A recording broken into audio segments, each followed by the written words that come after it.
भोजन में तीन दोष होते हैं। पहला जाति दोष, दूसरा निमित्त दोष, तीसरा आश्रय दोष। कौन कौन से तीन दोष हैं? पहला जाति दोष, दूसरा निमित्त दोष और तीसरा आश्रय दोष।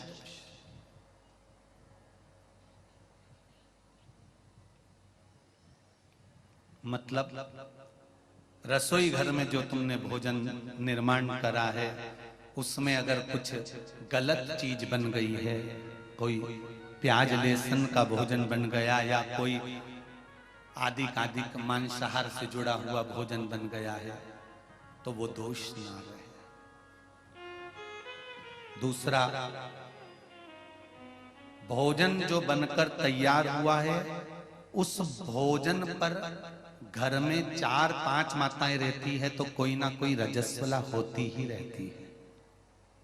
किसी ना किसी को रजो धर्म तो रहता है, कोई का कभी रजो धर्म आता है, कोई का कभी रजस्वला धर्म आता है, किसी का कभी रजस्वला धर्म आता है। तो भोजन जो बनकर रखा हुआ है या भोजन बन रहा होता है उस भोजन पर रजो धर्म धारण करने वाली स्त्री की अगर दृष्टि पड़ रही है या उसका कोई हाथ लग गया है उस भोजन बनते हुए वस्तु में तो उसका दोष समाप्त हो जाए। तो दूसरे नंबर पर आता है निमित्त दोष और तीसरा दोष आता है आश्रय दोष। अपन कहां से चलकर आए और रसोई घर में प्रवेश कर कर अपन ने भोजन बनाया, अपने पांव की पादुका या अपना चरण में जो रज कहीं बाहर की गलत आकर प्रवेश कर गई है तो वो दोष ना रहे। इसलिए भोजनशाला में भोजन बनाते समय और भोजन बनाने के बाद अगर तुम सुबेरे सुबेरे पोछा नहीं लगा सकते तो रात्रि में जब तुम्हारा भोजन पूर्ण हो जाए या सुबेरे का भोजन जब तुम्हारा पूर्ण हो जाए उसके बाद में एक कपड़ा लेकर उस भोजन के प्लेटफॉर्म को, उस रसोई घर को एक कपड़े से तुम्हें नोकर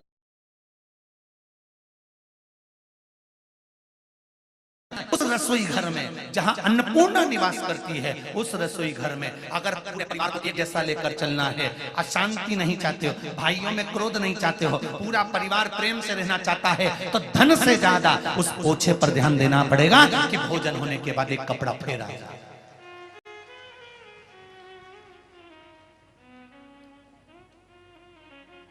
और यदि आपने रात को पोछा नहीं लगाया है तो सुबह रसोई घर चालू करने से पहले पोछा फेरो।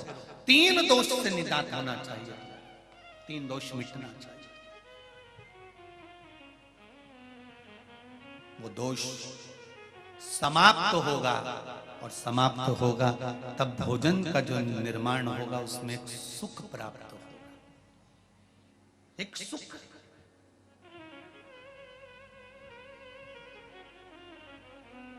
और भोजन बनाते समय आपका चित्त, वृत्ति, मन तीनों भगवान के उस भोजन भाग में होना चाहिए। हिटलर की एक बात याद रख लें, हिटलर की किताब पढ़ना उसमें मिलेगा आपको। हिटलर जिस देश पर आक्रमण करता था, जिस प्रदेश पर आक्रमण करता था, हिटलर जिस देश पर आक्रमण करने वाला होता था पहले अपने गुप्तचरों को भेजता था, पता कर आओ कि उस देश में जिसमें मैं आक्रमण कर रहा हूं वहां के लोग बैठते हैं तो झुककर बैठते हैं कि तनकर बैठते हैं। हिटलर अपने गुप्तचरों को भेजता था केवल उस देश में देखने के लिए कि झुककर बैठते हैं कि तनकर बैठते हैं, साधारण बैठते हैं कि दीवार से टिक कर बैठते हैं। केवल हिटलर ये पता करता था और हिटलर के गुप्तचर जाते थे और जिस देश में देखकर आते थे कि वहां के लोग तनकर बैठे हुए हैं, हिटलर उस देश में कभी आक्रमण नहीं करता था। हिटलर उस देश में आक्रमण करता था जहां के लोग जब बैठते हैं तो कंधे को झुका देते हैं, नब जाते हैं या दीवार से टिक जाते हैं। हिटलर समझ जाता था जब इनकी रीढ़ की हड्डी मजबूत नहीं है तो देश भी मजबूत नहीं है और हिटलर आक्रमण कर देता था।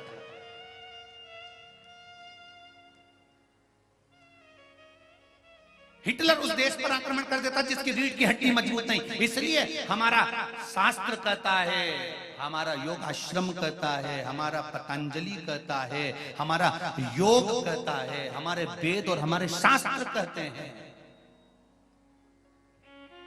कि शिव की आराधना करते समय, शंकर का भजन करते समय, शिव आराधना में लगते समय, शंकर को जल चढ़ाते समय शिव का पंचाक्षर मंत्र, षडाक्षर मंत्र या श्री शिवाय नमस्तुभ्यम बोलते समय आपकी चित्त वृत्ति और आपकी रीढ़ की हड्डी एकदम सटीक होना चाहिए। और शंकर से गुणानुवाद करते समय, भगवान का भजन करते समय आपका हृदय उस परमात्मा में रमा होना चाहिए।